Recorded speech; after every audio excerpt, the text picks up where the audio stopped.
Hello. When you look at this picture, what do you feel? And does it make you smile? What about this one? Does it make you feel happy? Welcome to this presentation about body language and emotional intelligence. Body language is part of the nonverbal communication. All the communication are made of three key components: verbal, vocal, and non-verbal. A good example of how body language is important and how reveal it can be, it's talking about Ted Bundy. He was a serial killer and he was extremely intelligent. He decided to represent himself during trial, but his body language was contradictive. For example, when he was being asked if he had harmed and murdered one of the victims, he adopted a completely different behavior. He put his hand around the chair, he crossed his legs, stuffed his chest up, and then answered the question. So unconsciously, his body language didn't match what he was saying and also the circumstances that he was in. So even if you are not guilty, if you're an innocent person and you are on that situation, your emotions are going to be transmitted through your body language, and you will show um, evidence of being stressed, of being worried, taking the circumstance serious. Some samples of body language are facial expressions, eye contact, and posture. So there was actually a very interesting study done in facial expressions where they mapped the facial muscles, and they found out that there are seven universal feelings. So they got people from different countries and even blind people. And when they were expressing happiness, these people moved a certain group of muscles in the face in the same way, even being from different countries and blind. So then they got to this conclusion that seven universal feelings are inherent to the human being and they are expressed in the same way. Eye contact. Have you had the experience of being talking to somebody and they just roll their eyes up? What does that tell you? Tells you that they are annoyed, that they are not listening, that they don't care about what you're saying. Touch. So, for somebody that is from Brazil, touching is very common. We hug our friends, we touch their arms when they are talking to us, when we are talking to them. And that is very different if you're from Germany, where your private space is your private space. So, that is also a way of communication. Other examples are body movement and micro expressions. Micro expressions, for example, if you don't like somebody and they enter the room, you don't want to show them you don't like them sometimes.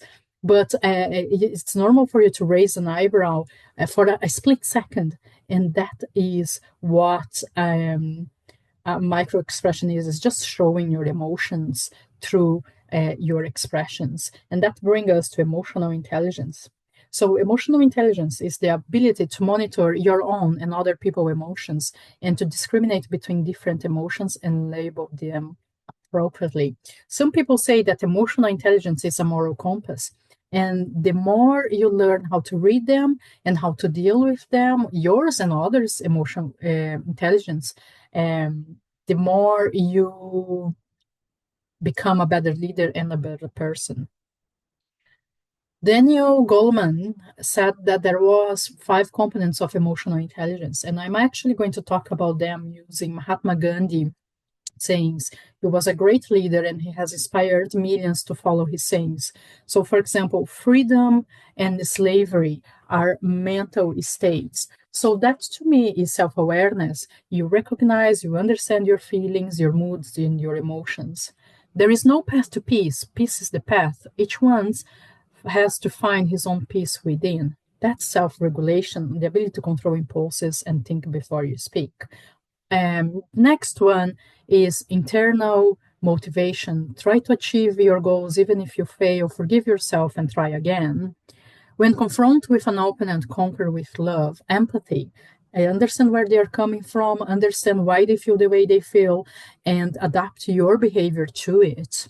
You must be the change you wish to see in the world. That's a great one.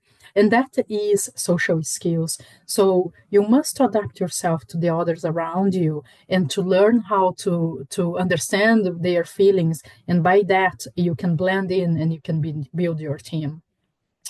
Next one, we go for the questions. What influenced your choice of presentation topic and why was it important to you? So I am an introspective person. As an introspective person, I have sometimes difficulty to blend in a social gathering and to be in a social gathering. So by understanding body language, it helps me to create rapport. It helps me to have a behavior where I am more open, I am more friendly, and I can engage better with people and make them engaged with me more as well. And emotional intelligence is learning that sometimes I feel awkward in these settings and learning how to deal with that and how to change my mindset and change my feelings and just being a little bit more open to talk to people and engage with people. What specific learning from the presentation module of the course have you used in this presentation and why? Well, all of them. So we started by the structure, the start, the middle, the end. About the flow of it, I try to make it flow as softly and good as possible.